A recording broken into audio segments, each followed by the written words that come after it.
Sean todos muy pero muy bienvenidos. Muchísimas gracias por estar allí prendido y siguiendo la sintonía de la 91.3. Esto es Punto de Fuga.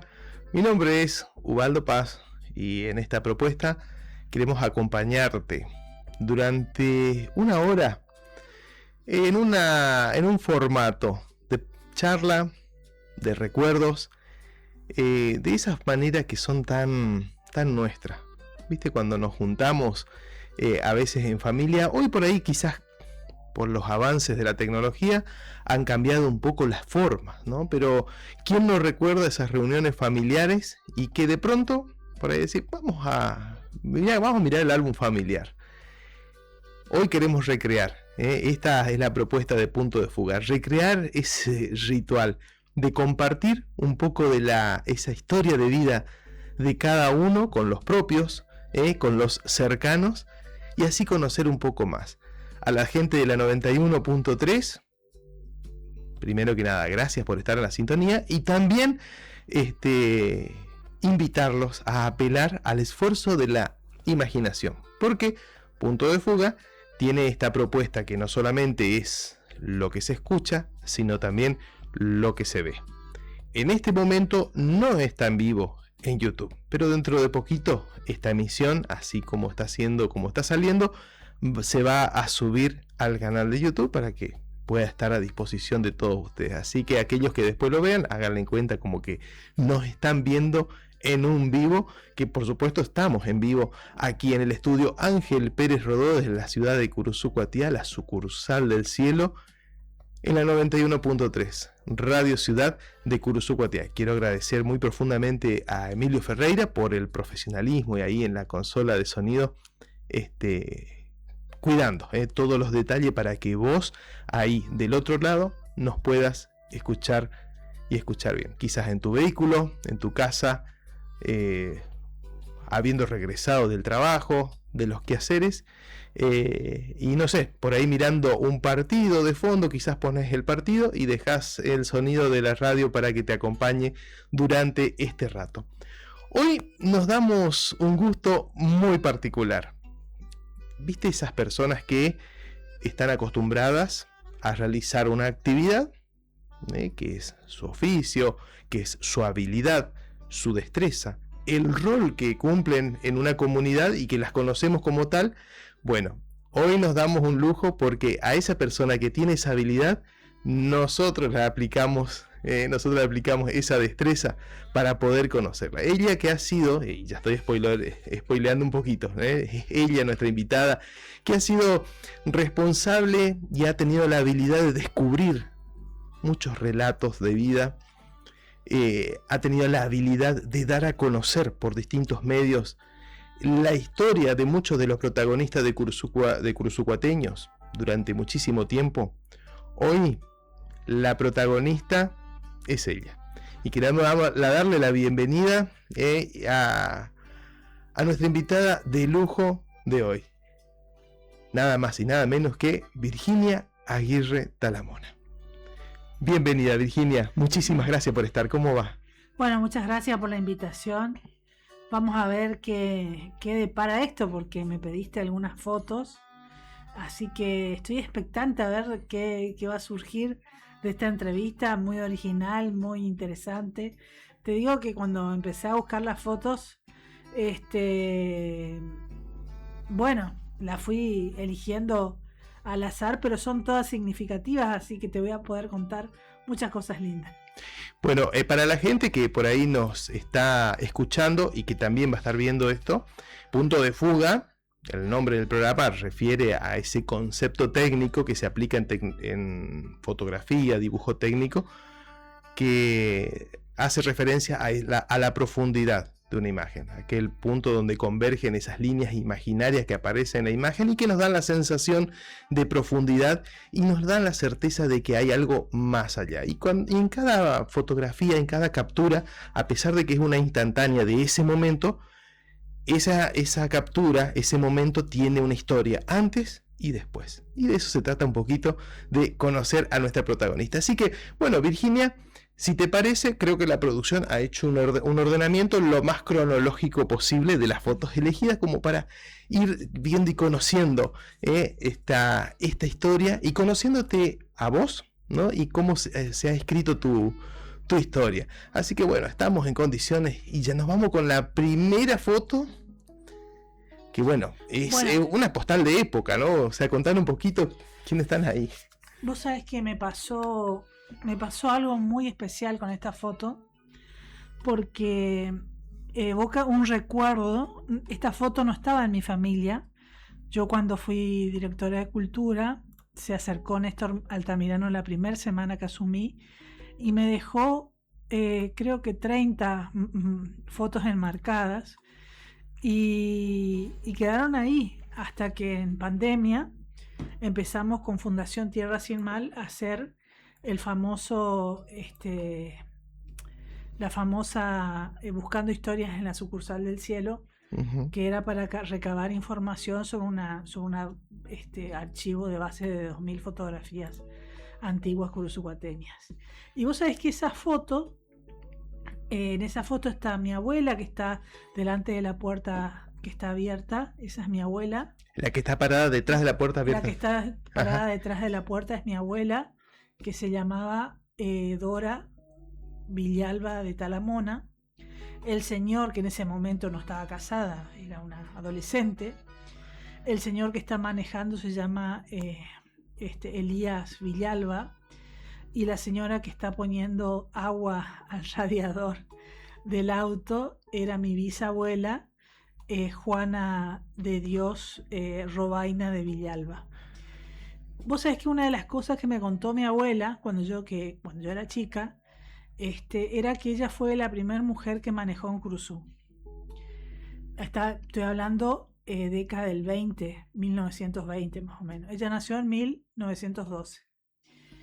Y contó la anécdota que contaba siempre ella, como jactándose de su picardía, era que un amigo le llevó al campo a Elías Villalba un auto 0 kilómetros que le había traído de Buenos Aires. Entonces le llevaba debe ser uno de los primeros autos de Curuzú.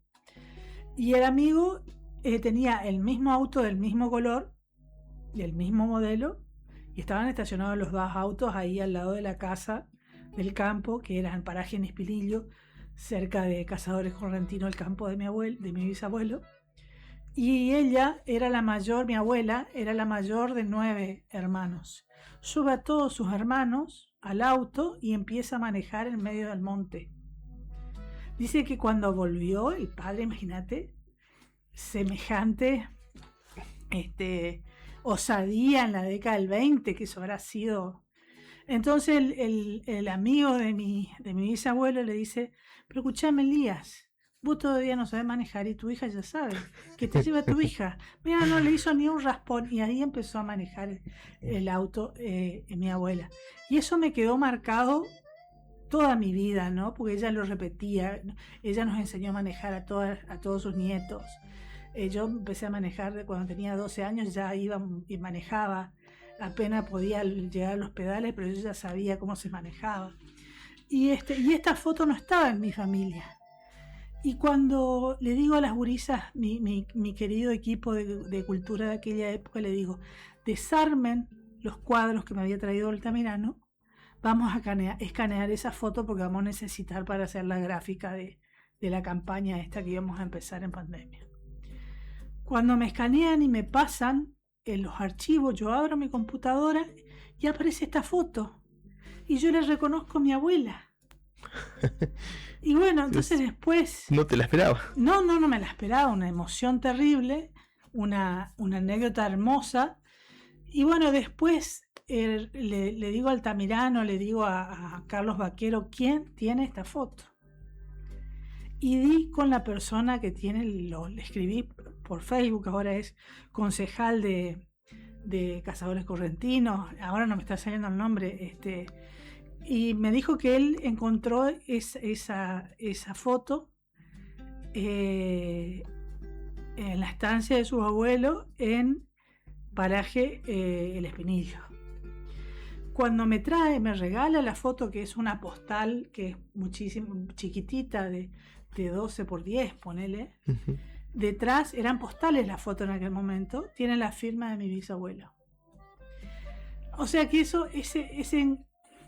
eso fue para mí como una bendición, viste, que haya estado casi toda mi gestión conmigo esa foto sin que yo supiera que estaba ahí, ¿no? Desde el primer semana, ¿no? Fue algo mágico casi, esta fotografía. No, una historia tremenda, no solamente por lo que grafica, sino porque demuestra el espíritu de tu abuela, ¿no? De tu espíritu aventurero y de por ahí aprender y abrir camino, ¿no? Totalmente, sí, así es. La verdad que asombroso, asombroso. ¿Te Ya gustó empezamos la historia? con nada, me encantó. Ya empezamos, pero pisamos fuerte de entrada. Y bueno, si la producción dice, bueno, ahora avanzamos con otra foto que también creo que es de larga data, así que contanos un poquito a ver de qué se trata. Bueno, esto es una obra que hice yo en el 2007, 6, 8, 9, no me acuerdo qué fecha, y en el 2001. Este es un caballito que yo encontré en un periódico en Corrientes que decía, el título decía: Miss Virgie salió de perdedora en su tercera actuación. Miss Virgie salió de perdedora, eso decía el diario. Ujú. Y yo no sé qué me habrá pasado en aquel momento, en el 2000, que yo me identifiqué absolutamente con ese caballito. Entonces lo dibujé en mi computadora, que no es la computadora, no teníamos la tecnología que tenemos ahora, sino con el mouse y Paint. Claro, hice el ajá. dibujo y después los imprimí en ese papel. Y después, cuando yo me fui a vivir a Buenos Aires, que eso fue del 2005 al 2011, encontré esa impresión, la retoqué y le hice esa perforación que marca el círculo de la foto, ¿no? Y ahí empecé a hacer Miss Virgie 2.0, que era todos los días publicaba en Facebook, y eso todavía está en Virginia Aguirre Talamona, si lo buscan en mi fanpage, y todos los días publicaba una foto, una Miss Virgie diferente. Y en esta oportunidad lo que encontré es la foto de la familia de mi mamá, que ahí está ella en brazos, que era bebé. ¿La que está en brazos es tu mamá? Mi mamá, Teresita Talamona, su mamá Dora Villalba, su papá Eduardo Talamona y mi tío Hugo Talamona de chiquito, ahí vestido de marinero. Esa era la familia de mi mamá, que bueno, que yo encontré esa foto cuando vivía en Buenos Aires, y es más, creo que me regaló una tía abuela mía, y entonces lo incorporé a esas fotos diarias que yo publicaba de Miss Virgie. ¿Sabes dónde fue esa foto tomada? Eso fue en el patio de mi casa, que viste que en la década del 40, 50 no era habitual, o sea, no existían cámaras de foto en propiedad de familia, sino era muy raro que alguien se compre una cámara de foto, pero sí que habían los fotógrafos que se los contrataban. Entonces había un día que se ponían pipí cucú y decidían sacarse la foto. Y bueno, esa fue, no sé quién fue el fotógrafo, pero sí sé que fue en el fondo de la casa de mi abuela. Qué loco, porque mi mamá tenía el recuerdo de que están están posando detrás de un rosal, pero qué loco que se hayan puesto justo detrás del rosal, que no se ve Que no se ven las rosas. Claro, porque es una foto blanco y negro. Claro, sí, se entiende. Pero a mí me llama la atención, ¿no? Esto de hay tu mamá en brazos, ¿no? Sí. Qué fuerte, qué potente, ¿no? Porque hay toda dos generaciones ahí y proyectándose y toda la historia que vendría detrás, ¿no? Sí. Sin saberlo. Seguimos avanzando en nuestra recorrida de este álbum, la verdad que maravillosa historia. Bueno, acá creo que te encontramos, pero ya a tierna edad. Vos sabés que, bueno, yo de chiquita sufría mucho del asma, entonces yo era muy salvaje, me tenía que andar buscando por los techos del barrio. Por los techos. Era un poco, me ponían en penitencia y salía por la ventana, ¿viste? Era una cosa que era bastante inquieta, indómita, ¿viste? Pero si hay algo que a mí me tranquilizaba muchísimo y que necesitaba cuando estaba con crisis de asma, era escuchar música. Y ese fue un grabador que papá nos regaló a nosotros, a los hermanos, a mis 3 hermanos y a mí. Y nos regaló los auriculares que me ven ahí. Y lo loco es que yo tenía, era la época del cassette, ¿viste? Y yo tenía 2 cassettes solamente para escuchar. Y yo les recuerdo que en esa época que yo estaba ahí en el living de mi casa escuchando, podía escuchar radio, ¿no? Pero la única radio que yo podía escuchar desde ese lugar era Radio Guaraní. No estaban las FMs. Entonces yo escuchaba el cassette de Frank Sinatra y el cassette de Simon and Garfunkel, que era un dúo que era famoso en la década del 70, que le gustaba a mi papá, y por supuesto el cassette de Frank Sinatra, que era de mi mamá. Y con eso empecé mi gusto por la música. Yo siempre, vos sabés que yo no miro televisión, yo escucho música en mi casa. Yo llego y pongo música.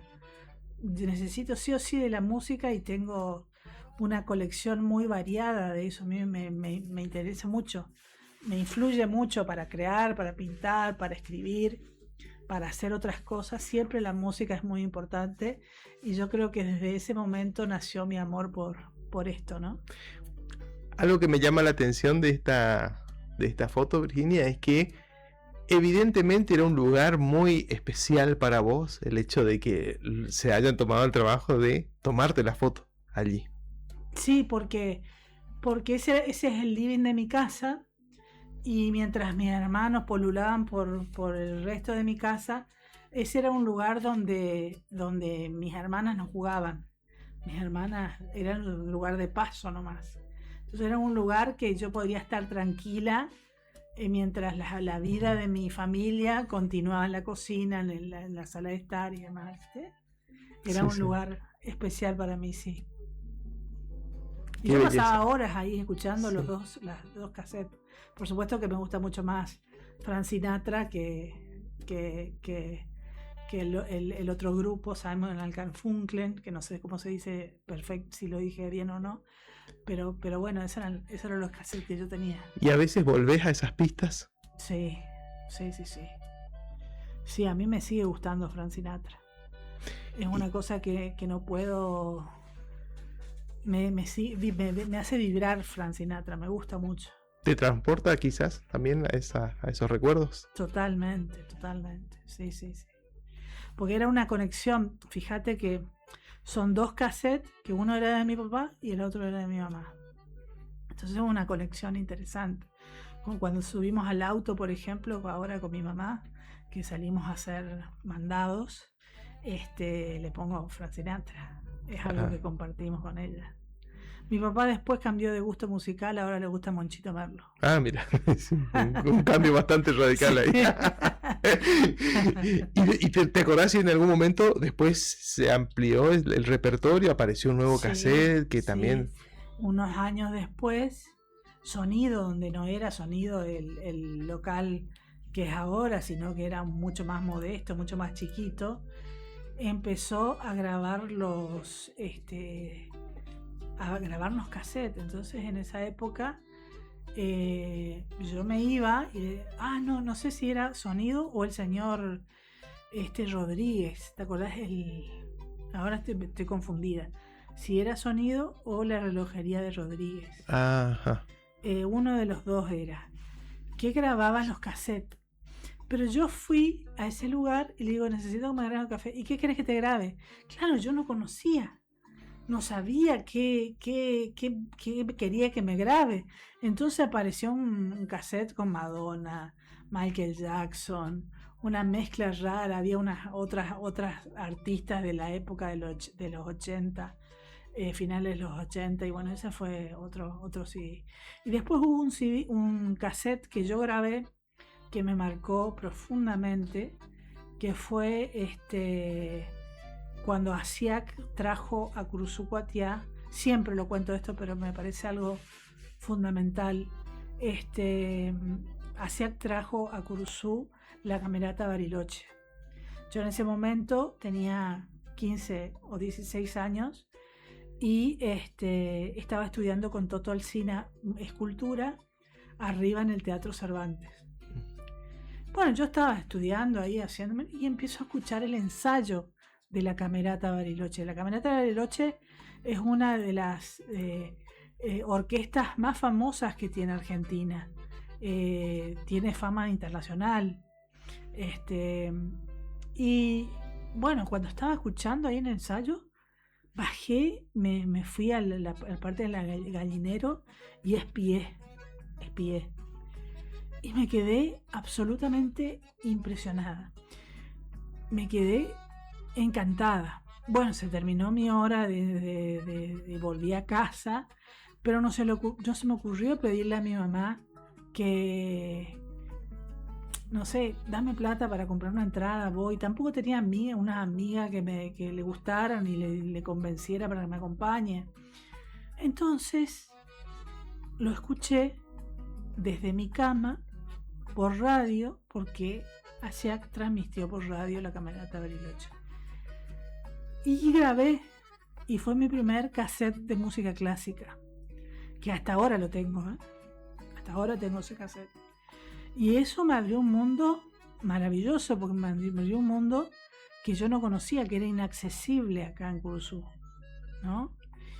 Y fíjate lo que es, por eso yo siempre defendí y lo traté de convencer, y después vino la pandemia y pudimos lograrlo, lo de los streaming del Festival del Locro, de la Feria del Libro.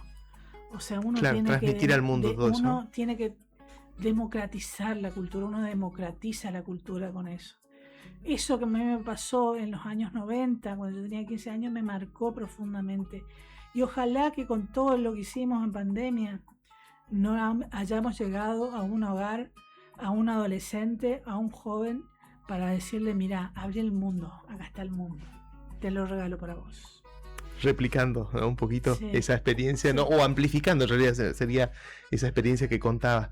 Ahora hacemos una vuelta de hoja imaginaria de este álbum, y bueno, y ahí ya a ver, déjame, esto quiero hacer un ejercicio yo de adivinación o de pronóstico, acierto, demás. ¿Primera comunión quizás? Primera comunión. Ahí está. Vos sabés que, bueno, ella es mi abuela Dora, que ya te había nombrado, la que aparece jovencita en la foto, de la primer foto. Ella es la intrépida al volante. Sí, siempre, y manejó hasta los 80 años, casi 80. No, pero tremendo. Sí. Vos sabés que tenía autos colorados porque era autonomista. Y una vez compra una rifa, no sé qué era, y gana un auto en Santa Fe. Esa rifa de los autos que había una época, no sé muy bien cómo era el asunto, pero el asunto es que ella saca un auto y le dice, bueno, tenía que viajar a Santa Fe para traer el auto. Y le dice mi papá, viene doña Dora, no se vaya a ilusionar porque Colorado no va a ser su auto. No va a ser su auto colorado, ni crea que va a venir completo con todos los chiches, no crea. Bueno, mi papá le bajaba un poco las ilusiones a mi abuela. Vos podés creer que tocó la bocina a la siesta en frente a mi casa. Cuando salimos el auto era colorado. Realmente se ve que quería, ¿no? Sí. Algo hizo con el universo que le dio todo. No, el tremendo. Auto de exhibición era el auto para ella. Pero qué bárbaro. Sí. No, tremendo. Y bueno, ¿y eso, dónde tomaste la comunión? La comunión la tomé con el padre Francisco en la parroquia del Pilar. Y fue un momento muy lindo para mí, sobre todo porque después de esa comunión, yo me alejé de la iglesia, me alejé de la fe, digamos. No hice la confirmación. Yo me hice la confirmación hace muy pocos años, debe ser unos 6 años atrás hice la confirmación. Y el camino de la fe tiene sus cosas. Es como que no es lineal ni es antojadizo, sino que te va llevando la fe a descubrirla de 1000 maneras diferentes.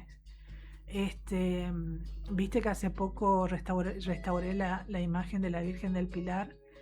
Bueno, para mí lo que estoy viviendo con esa restauración, me están pasando cosas muy lindas y cosas raras a veces. Cada vez que voy a la iglesia siento sensaciones de felicidad, de plenitud que no siento en otros lugares.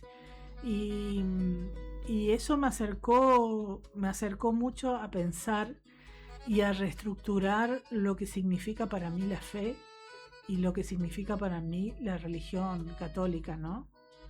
Yo estudié en una universidad católica, hice teología, leí Santo Tomás, leí San Agustín, los santos filósofos de la Iglesia Católica, pero nunca sentí lo que sentí ahora cuando me acerqué a la iglesia simplemente para cumplir una promesa.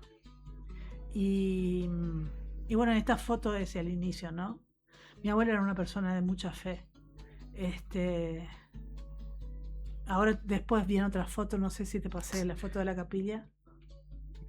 Ahora me fijo, no estoy seguro, bueno, o no lo estoy recordando, bueno, pero es decir que lo que estás experimentando quizás ahora va más allá de lo que pudiste haber estudiado. Creo que por ahí conecta más con lo espiritual, con el alma, que por ahí que con la ciencia, por así decirlo, ¿no? Teológica. Sí, totalmente. Sí, qué lindo. Sí, no sé, nunca me sentí tan... O sea, me asustó al principio de sentir esas cosas en la iglesia, porque nunca la había sentido, pero es obra del Espíritu Santo. Entonces, esa fue el raciocinio que le di a esas sensaciones a partir de tener a la Virgen en mi casa, de hacerle un lifting, le mejoró un montón. Fue muy fuerte para mí lo que me hace sentir la Virgen. Nunca pensé que el restaurar a nuestra patrona me dejaría vivir todo lo que estoy viviendo ahora. Qué lindo, hermoso testimonio. Bueno, ahora sí, me dice la producción que vamos y seguimos avanzando en este recorrido virtual, por así decirlo, de este álbum familiar. Ah, bueno, esa soy yo de terrible, así era yo. Una mirada pícara, así era yo de terrible. Riéndote, no sé de qué, vaya a saber de qué, o de quién. Sí, y tenía plastilina en la mano, estaba jugando con plastilina. Y eras por ahí, de esas que tenía así, estabas impecable, vestido recién estrenado y al ratito... Ah, sí, nunca peinada. Nunca peinada, sí. Nunca peinada, no. Yo me iba perfecta peinada a la escuela y volvía con una cola acá y la otra acá. Era muy terrible. Tenía 2 guardapolvos porque si no, no llegaba a la semana. Ah, en la semana ya tenía que hacer un intercambio. Pero esa fue primer grado, segundo después más o menos. Después te fuiste acomodando. Sí. Y al ver así esa Virginia, ¿qué es lo primero que te genera? Ese espíritu esa pureza o esa espontaneidad. ¿Cuánto está todavía en vos? ¿O recuperaste? ¿Pensás que en algún momento se fue y la recuperaste? Siempre está. Viste que yo soy media pícara, que por ahí que te doy la mano. Sí, famoso oso. Que estoy esperando ahí el chascarrillo, sí. Yo sigo siendo esa, pero un poco domesticada. Sigo siendo la misma, pero domesticada. No, genial. Me encantó esa definición. Bueno, ahora seguimos avanzando con nuestro recorrido. Y bueno, y acá ya hacemos un pequeño salto en el tiempo. Bueno, ahí ya estás un poco más, adolescente, creo, ¿no? A ver, o no sé cuántos años. Tenía 19 años. Uh-huh. Eso fue una exposición que yo realicé, mi primera exposición en Corrientes Capital, en el Café El Mariscal. fue mi primera exposición, que se llamaba El Zahir, en honor a un cuento de Borges. Todos esos dibujos que están atrás lo hice preparando esta exposición. Era todo blanco y negro, tenías que venir vestido de blanco y negro. Yo era la única que estaba de gris. Bueno, mi papá no respetó esa consigna, pero él me ayudó a montar todo lo que yo quería montar. Ellos llegaron a la tarde, había un montón de gente en el lugar, pero no yo estaba sobrepasada porque era la primera exposición, entre los nervios y la falta de experiencia. Había un montón de cosas que tenía que hacer y llegaba la hora y nadie me ayudaba o yo no me dejaba ayudar, ¿viste? Claro. Y mi papá se puso a pegar los papeles, tapicé todo, una habitación de papeles negros y blancos. Y mi papá, con una parsimonia, sin preguntarme nada, así se puso a hacer lo que tenía que hacer y me ayudó a que esté todo listo para la inauguración. Y fue, bueno, desde ahí que me autodenomino artista. Esa misma muestra la traje para Curuzú ese mismo año, que ahí la hicimos, sí, mucho mejor. La hicimos en ASIAC en el 98, en el siglo pasado, en 1998.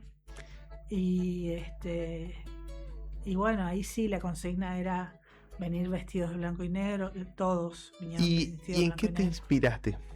En ese cuento del Zahir, que el Zahir es, para Borges, aquel ser o aquella cosa que tiene la terrible virtud de ser inolvidable. Según el cuento, dice, para algunos es una moneda, para otros es un tigre, para otros es un amor. Y bueno, a mí me flasheó esa idea de que todos en realidad tenemos un Zahir que no nos deja vivir, ¿no? Todos tenemos en el recuerdo, en nuestro corazón, algo que es imborrable, algo que está latente. Entonces, fantaseé con esa idea no recurrente de las 1000 caras, porque esa pared estaba llena de retratos de diferentes caras, de diferentes personajes, de diferentes cosas. Y en ese momento yo hice una obra que se llamaba El Índice del Zahir, que era un índice, un libro, donde vos tenías que anotar cuál era tu Zahir. Algunos lo tomaron ese libro como un libro de firmas, otros lo tomaron como mi Zahir es tal cosa. Entendieron el objetivo. Entendieron el concepto. Y yo creo que esa profundidad que tenía Borges y esa maestría para contar lo que nosotros vivimos, fue algo maravilloso. Yo leí las obras completas cuando no había internet, porque ahora leer Borges es mucho más fácil. No sé si es más fácil, no creo que sea más fácil, sino que leer a Borges ahora te permite chequear, porque por ejemplo Borges tenía la fantástica manía de citar personas. Citaba, o sea, por ejemplo, como dice Sir Churchill, bueno, vos Churchill lo tenés. Bueno, ese puede ser cierto. Pero después ponía otros personajes que eran inventados por él. Entonces, entre el que le crees que citó a Churchill y el que le crees a uno y que no le crees al otro, quedás en la duda, ¿no?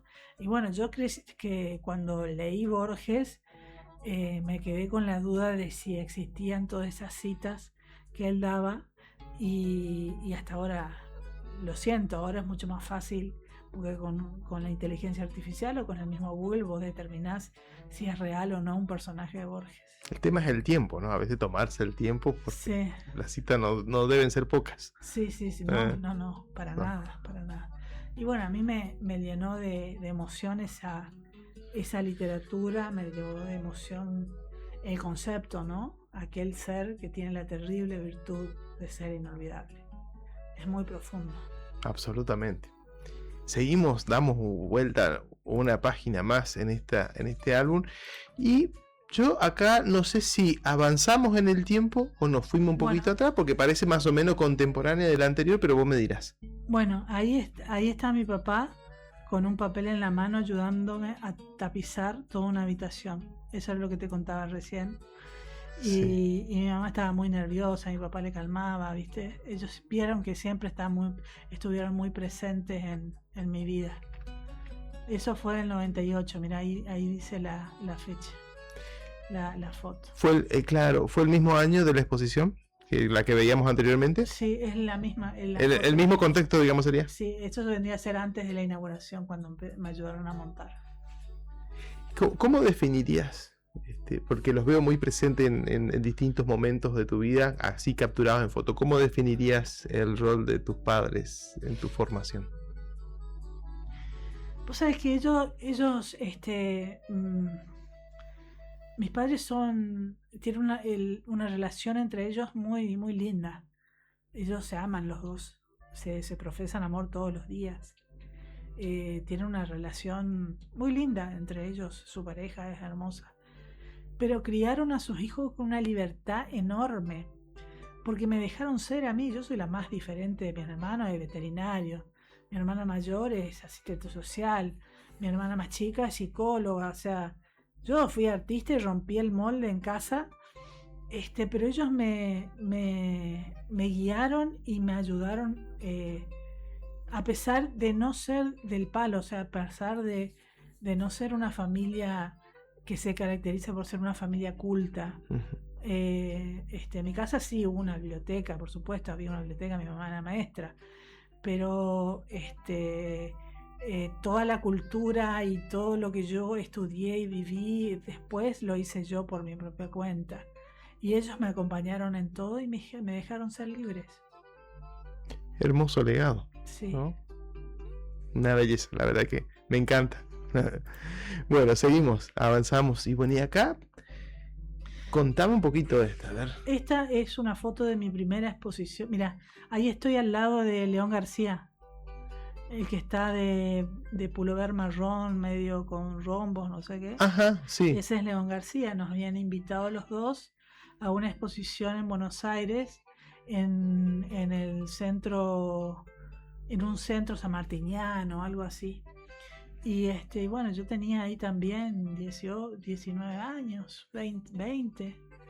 Y yo agarré el micrófono, mi mamá me acompañó, me acuerdo, a Buenos Aires. Y yo de la nada agarré el micrófono y empecé a hablar. Y mi mamá estaba con una tía abuela mía, una hermana de mi abuela que hasta ahora vive, tiene 100 años. Y mi mamá le agarraba la mano a mi tía y yo me lancé a hablar, viste que no me cuesta para nada hablar.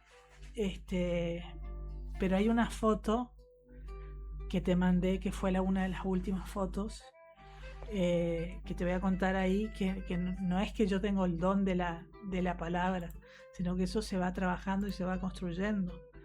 Porque hubo una foto que te mandé, que te voy a contar la historia, que es la de los payasos, que me hicieron un reportaje y yo no podía hablar, ¿viste?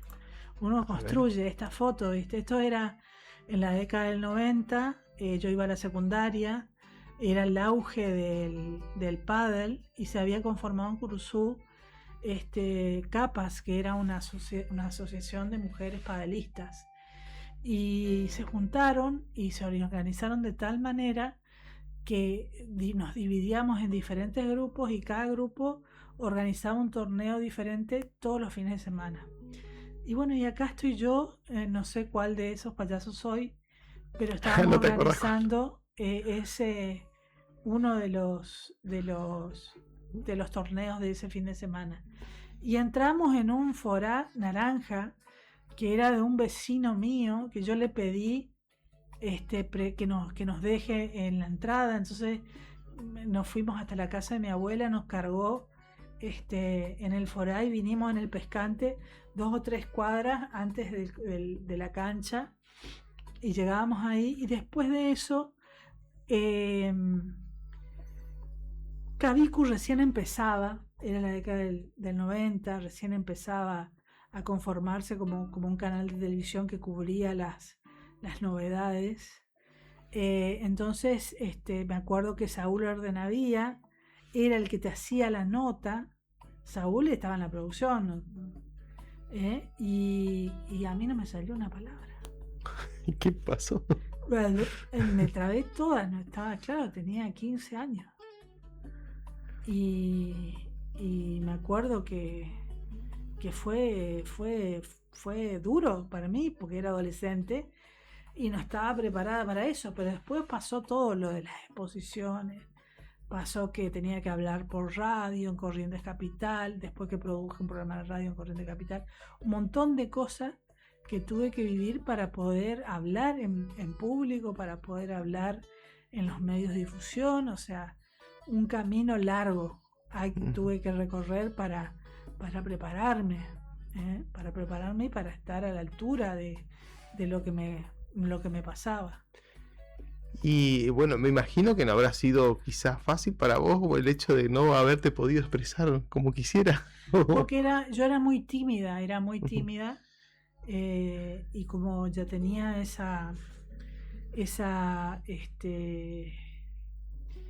ese grado de introspección que tienen los artistas, o los artistas son extrovertidos o son introvertidos. Eso pasa con todos los artistas. Bueno, yo cuando empecé era introvertida porque sacaba cosas mías adentro que ni siquiera las quería mostrar. Después aprendí, después de esa primera muestra que estoy ahí con mi papá y mi mamá, yo hice catarsis en esa primera muestra. Saqué todo lo que tenía adentro, lo dejé en esa muestra. Y me fui con un terror de que descubran todo lo que tenía adentro. Y ahí me descubrí algo maravilloso. Descubrí que la gente interpreta, sin saber, interpreta tus obras, las obras artísticas, de acuerdo a la vivencia que tiene cada persona. Después en la universidad, ya en Buenos Aires, teorizan los filósofos sobre ese tema, ¿no? Claro. Que no es el significado de... o sea, el artista le puede dar un significado a una obra de arte, pero el que la hace vivir y le da otro significado es la persona que la ve. Claro. Y ahí ya cambia todo, ¿viste? Entonces todo ese cuco que yo tenía al principio, que era, van a ver todo lo que yo tengo adentro, no vieron nada, eso no vieron nada. Así que lo que están esperando, animándose a hacer una exposición y mostrar sus obras, muestren, porque no se van a enterar de nada de lo que tienen adentro. Creo que por ahí el temor por ahí pasa en que en el imaginario debe estar de que la gente interpreta las cosas según o tiene conocimientos de no sé, grafología o como lo quiere. Y no, la gente, el común de la gente no está por fuera de todo, simplemente igual, aprecia algo. Igual ponele que te analicen la firma, viste, esos grafólogos. Ponele que te analicen la firma, pero no pueden analizar un dibujo. No, de ninguna manera, totalmente. De la misma manera que no pueden. Nos vamos a la siguiente foto y bueno, y contamos ahí ¿dónde es? ¿Corrientes acá? Esto es arriba en el Teatro Cervantes. Esa fue una escultura que empecé y nunca terminé, que fue cuando yo era alumna de Toto Alsina. Es esta anécdota que te conté con la Camerata Bariloche, sucedió ahí en esa época. Y bueno, y Toto fue maravilloso conmigo, una generosidad enorme, un corazón muy noble, una persona muy especial. Mientras yo estudiaba con él hacía esos personajes que no me acuerdo, esa obra de teatro magnífica que hacía con los personajes de Molina Campo. No sé si vos te acordás de eso, Waldo. Sí, vagamente, pero tengo... Bueno, él tenía un grupo de teatro que era también parte del grupo de teatro. Creo que era, no sé, capaz que miento, pero yo entre sueños creo que estaba Marcelo Sandoval ahí también, que recién había vuelto de Buenos Aires. Y él hizo las voces de los personajes. De todos los personajes, Toto Alsina hizo las voces. Los actores se ponían esas máscaras que eran como las fotos de los de las caricaturas de Molino Campo, que eran Molino Campo. Sí, sí, sí. Y, o Eso sea, tengo grabado, tengo la- recuerdo, sí. Ese grupo de teatro viajó por toda la Argentina porque era un éxito. Era un éxito. Y Toto estaba. No solamente hacía el guión, hacía las voces, construía las máscaras, el escenario, era director de cultura, o sea, un montón de cosas hacía Toto. Y la música también, no sé con qué otro artista de Curuzú. Y bueno, yo lo miraba ahí de bambalinas, viste, todo lo que hacía. Yo creo que fue una de las figuras más importantes del arte del siglo pasado, porque fue muy importante en el 1998-95. Fue una de las figuras relevantes y más influyentes de Curuzú. No solamente nos dejó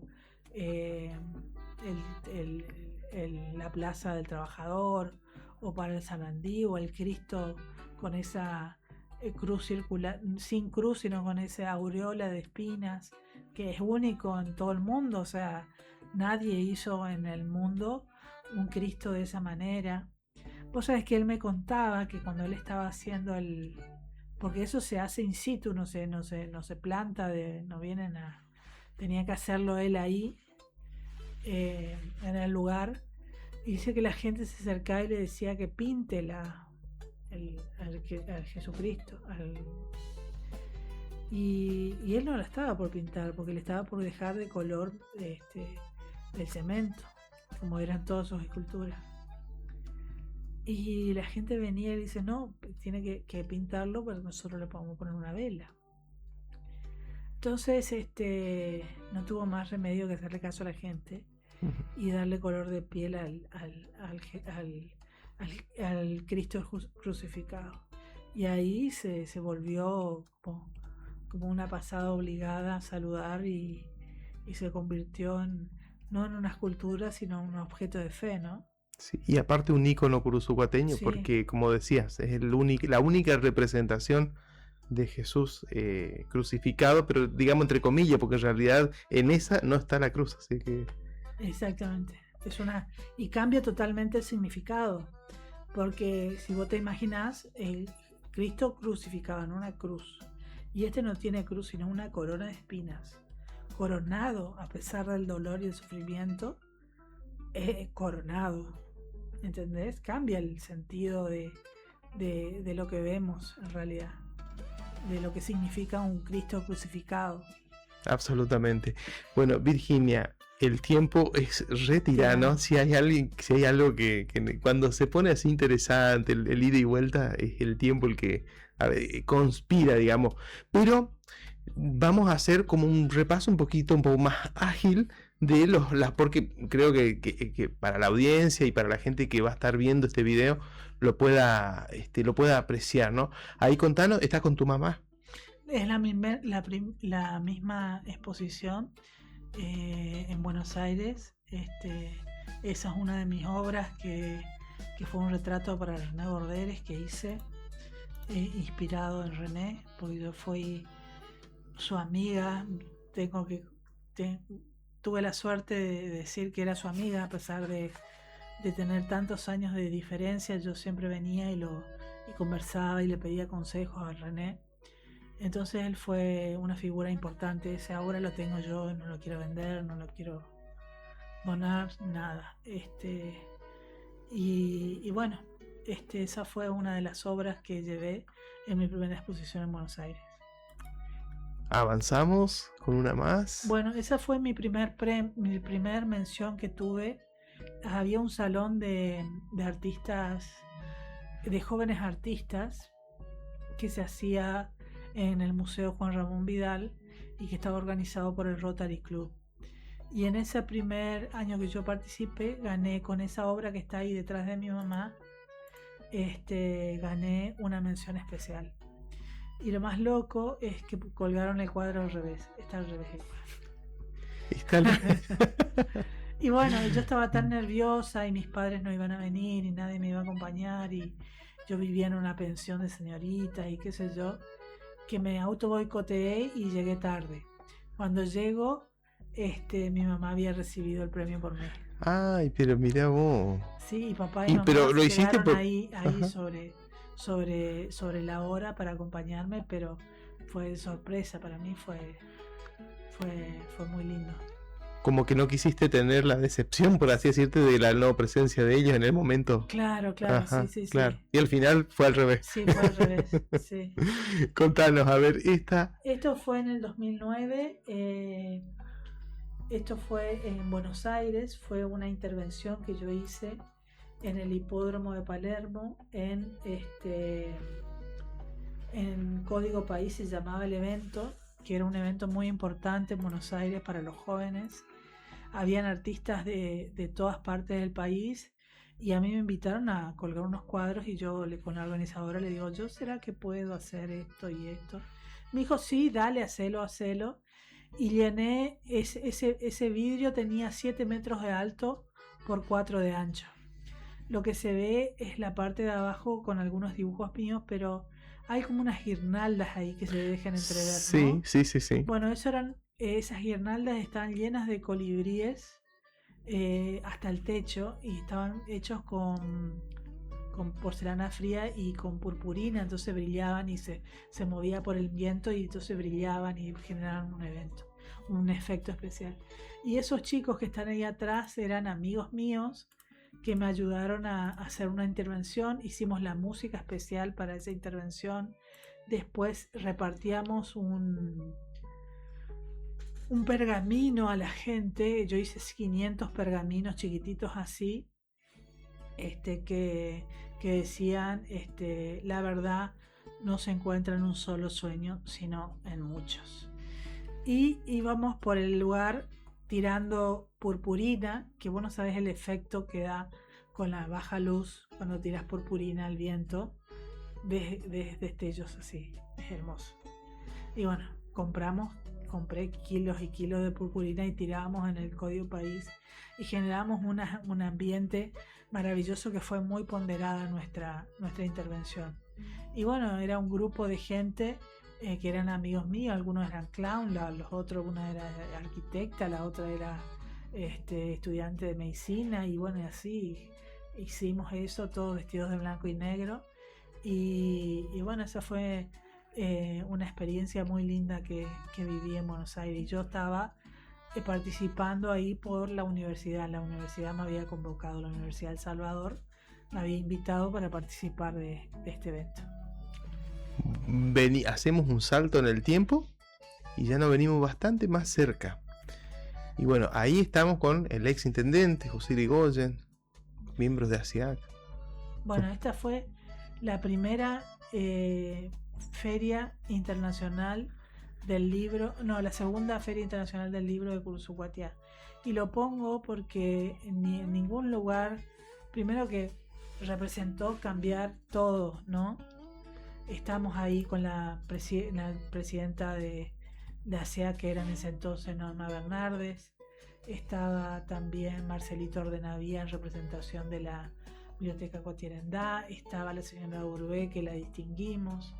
Estaba, por supuesto, el señor ex intendente y ministro ahora, José Irigoyen.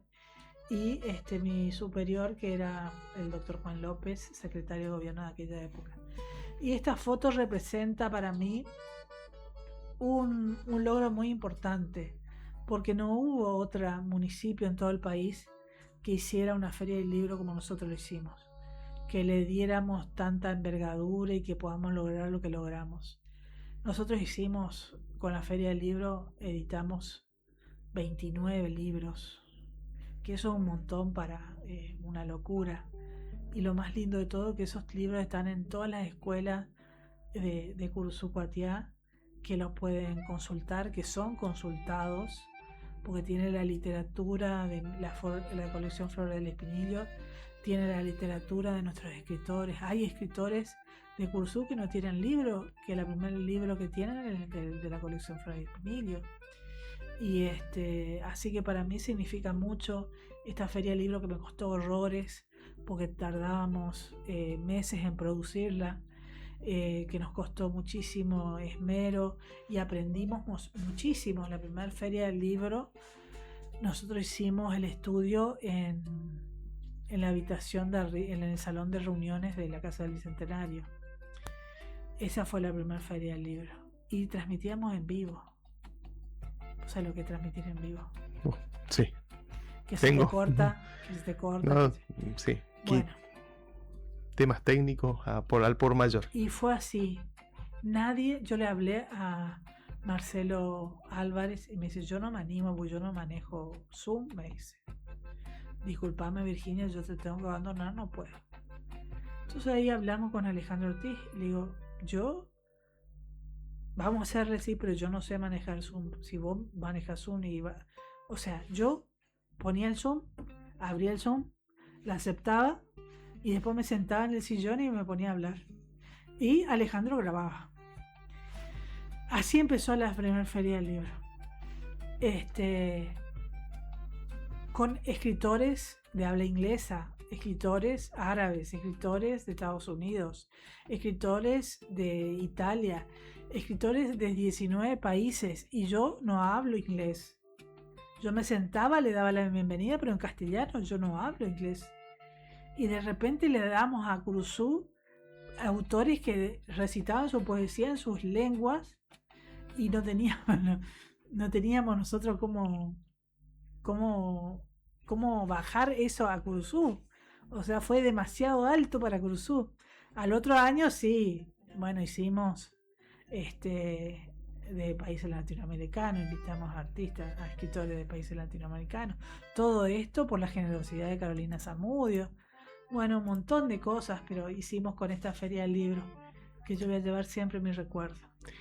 Ahora venimos con una foto, ya antes de nuestra despedida, y yo creo que porque había elegido varias de este acontecimiento en particular, nos inclinamos por esta para representar en todas las que mandaste, por el crecimiento exponencial que tuvo la Fiesta del Locro, que en ese proceso de crecimiento alcanzó del rango provincial, y bueno, y esa para nosotros nos pareció muy representativa por todo lo que significa Don Corra para la comunidad, alguien siempre presente, pero bueno, todo lo que significa, ¿no? El crecimiento de la Fiesta del Locro en esos años de lucha.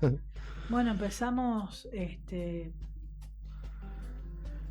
yo creo que la visión de José Irigoyen fue fundamental para el crecimiento de la fiesta. Porque él fue el que me dijo, mira, acá vas a hacer el Festival del Locro. Y yo me tuve que adecuar a esa realidad y empezar a trabajar. Esta foto a mí me gusta muchísimo porque Corradini ganó el segundo premio y por eso me di vuelta a festejar con él y a bailar. Hay otra foto mía que a mí me gusta mucho, que es saludando al público así con la mano levantada. Ahí está. Y es porque yo le estoy levantando la mano a Corradini, que ganó el segundo puesto. Al stand de Corradini yo le estoy saludando. Y bueno, la fiesta, fue en el 2019, que fue nuestro segundo festival. Fíjense lo que cambió el escenario, cómo nos fuimos ayornando, cómo fuimos progresando, fuimos dándole importancia a un montón de cosas, nos asesoramos, pedimos ayuda al Ministerio de Turismo, empezamos a trabajar en función de ver qué era lo que nosotros teníamos en Curuzú y qué podíamos brindar, y sobre todo el compromiso de esa gente que está arriba del escenario. Nosotros le dábamos, por ejemplo, miren, era la reunión 40, 50 personas en la Casa del Bicentenario. Por favor, todos gaseos. Y la gente hacía su esfuerzo y alquilaba los gaseos o compraba, hacía el sacrificio. Miren que nos van a estar viniendo a ver de diferentes partes de la Argentina. Tengan en cuenta, compren otras cosas, aunque sea consignación, tengan una botella de champán, tengan una sidra, tengan un vino lindo. Y me hacían caso y hacían, ¿viste?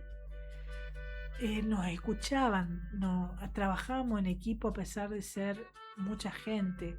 Con Graciela Quintana lo que se logró, que que fue profesionalizarlos, o sea, con todos esos cursos de manipulación de alimentos que no todos los festivales tienen, ¿eh?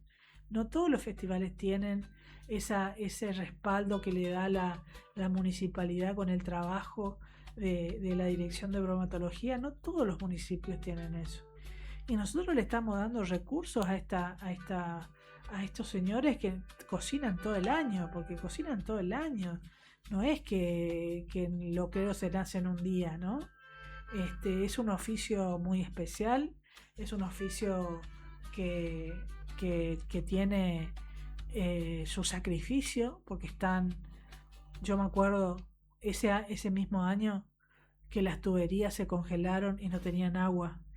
A mí me llegaban los mensajes y me llamaban los locreros, eran las 3 de la mañana del sábado llegando a domingo, y yo no sabía qué hacer, así que lo llamé al intendente a las 3:30 de la mañana. ¿Qué pasó? Y bueno, a ir con el camión hidrante para darle agua a los locreros, bueno, cosas así, ¿viste? Tremendo. De estar pendiente todo el tiempo, de ver qué era lo que te faltaba y sobre todo empezar con la difusión lo más rápido que podamos. Nosotros yo conocía a muchos periodistas, yo no le decía nunca digo que no a un periodista porque sé el trabajo que es, y cuando estaba en funciones me decían, ¿podemos salir a las 8 de la mañana? Sí. ¿Podemos salir a las 10 de la noche? Sí. Mirá que es para una radio de Entre Ríos allá, sí. O sea, siempre tratando de difundir y de dar lo mejor para que esta fiesta sea conocida. Es más, hasta el día de hoy, porque mi teléfono todavía está como Dirección de Cultura, todavía me siguen llamando los periodistas para preguntar si las novedades del Festival del Locro. Y para mí es una fiesta fundamental para la identidad de Curzú. Yo creo que, vos fijate que cuando nosotros empezamos con la gestión anterior, con la gestión de José, el festival más importante era el de Cazadores Correntinos. No había festival. Y sin embargo, en tan poco tiempo que se haya vuelto una fiesta tan popular y tan de Curzú, es algo increíble. Es algo increíble, o sea, porque no pasó ni 10 años, o sea, y se ha posicionado no solo en Curzú, sino en toda la región. La verdad que estas y otras tantas historias tenemos para charlar muchísimo más. Pero bueno, como te decía, el tiempo es tirano. Ya nos pasamos un poquito de la hora, pero Virginia, la verdad que muchísimas gracias. ¿Te sentiste cómoda? Muchas gracias por la invitación, me encantó, la verdad que sí. Muy cómoda y muy agradecida por la invitación, ¿eh? No siempre uno tiene la oportunidad de contar su historia y de contar lo que ha trabajado, y bueno, te agradezco. Bueno, para nosotros es un honor porque sabemos de las ocupaciones de Virginia, sus obligaciones, compromisos, y que se haya hecho el tiempo para estar con nosotros acá.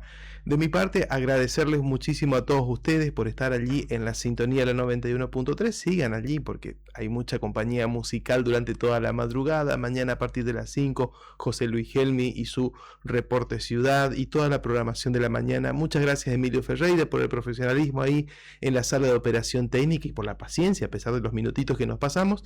Y a todos ustedes muchísimas gracias. Será hasta el próximo lunes nuevamente en esta propuesta de 20 a 21 que hemos dado en llamar Punto de Fuga. Soy Ubaldo Paz y nos estaremos viendo el próximo lunes.